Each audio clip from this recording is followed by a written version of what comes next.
പ്രിയ ദൈവവേദലേ, ഉലകത്തിലെ ഏറ്റവും ശക്തിയുള്ള പ്രാർത്ഥനകളിൽ ഒന്ന് ഈ പ്രഭാതത്തിൽ നിങ്ങളുമായി പങ്കുവെക്കുവാൻ കർത്താവിൽ ഞാൻ ശരണപ്പെടുകയാണ്.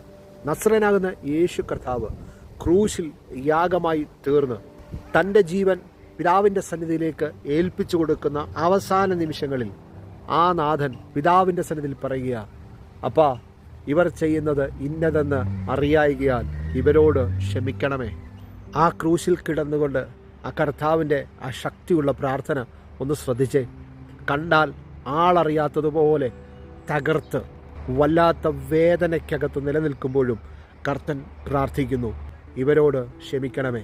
പ്രിയ ദൈവവേദലേ, ഞാൻ ഈ പ്രഭാതത്തിൽ നിങ്ങളുടെ അരികിൽ വന്നു നിന്ന് പറയുകയാണ്, നിങ്ങളുടെ ജീവിതത്തിൻ്റെ മേൽ നിങ്ങൾക്കെതിരായിട്ട് പ്രവർത്തിച്ച ബന്ധുക്കളുണ്ടാകാം, ചർച്ചക്കാരുണ്ടാകാം, സഹോദരവർഗമുണ്ടാകാം, പേരെടുത്ത് പറയാൻ അറിയാവുന്ന പല വ്യക്തിത്വങ്ങളും ഉണ്ടായിരിക്കാം. പക്ഷേ നസ്രനാകുന്ന യേശു നമുക്ക് യഥാർത്ഥമായി കാണിച്ചു തന്ന ആ പ്രാർത്ഥനയുടെ നടുവിൽ നിന്നുകൊണ്ട് ഒന്ന് പ്രാർത്ഥിക്കാമോ? കർത്താവേ, അവരോട് ഞാൻ യഥാർത്ഥമായി ക്ഷമിക്കുന്നു. എൻ്റെ ജീവിതയാത്രയിൽ പലവിധമായ അനർത്ഥങ്ങൾ ഞാൻ അനുഭവിച്ചു, സത്യമാണ്.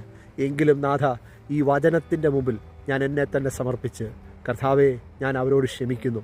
അങ്ങനെ ക്ഷമയുടെ പ്രാർത്ഥന കുഞ്ഞെ പ്രാർത്ഥിക്കാൻ തയ്യാറാകുന്നു എങ്കിൽ നിങ്ങളുടെ ജീവിതം അനുഗ്രഹപൂർണമായി തീരത്തക്ക നിലയിൽ കർത്താവിൻ്റെ മഹത്വം അന്ന് യേശു കർത്താവിന് വേണ്ടി ഇറങ്ങി വന്നതുപോലെ കുടുംബജീവിതത്തിനകത്തിലേക്ക് ഇറങ്ങി വരുമെന്ന് വചനത്തെ സാക്ഷി നിർത്തി ഞാൻ പറയുകയാണ്. ആ ക്ഷമയുടെ പ്രാർത്ഥന പ്രാർത്ഥിച്ചു കഴിഞ്ഞപ്പോൾ കള്ളന്മാരിൽ ഒരുവൻ പറയുകയാണ്, നാഥ, നീ രാജ്യത്വം പ്രാപിക്കുമ്പോൾ എന്നെയും കൂടെ ഓർക്കണേ. കർത്തൻ പറഞ്ഞു, ഇന്ന് നീ എന്നോടുകൂടെ പറുദീസയിലിരിക്കും. മഹാപുരോഹിതൻ വിളിച്ചു പറയുന്നു, ഇവൻ സത്യമായും ദൈവപുത്രനായിരുന്നു.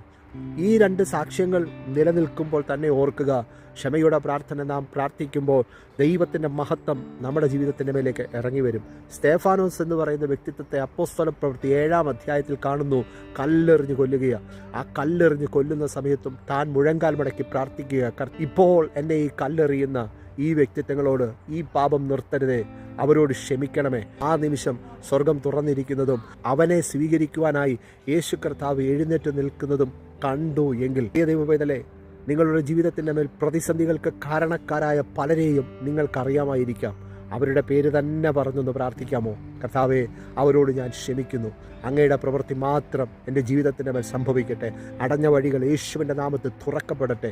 ഇങ്ങനെ നിങ്ങൾ പ്രാർത്ഥിച്ചു തുടങ്ങുമ്പോൾ അസാധാരണമായ ദൈവപ്രവൃത്തി നിങ്ങളുടെ പ്രാർത്ഥനാ വിഷയത്തിനകത്തിൽ യഥാർത്ഥമായിട്ട് ഇറങ്ങി വരിക തന്നെ ചെയ്യും. അതുകൊണ്ട് ഈ പ്രാർത്ഥനയിൽ മുമ്പോട്ട് പോകുക.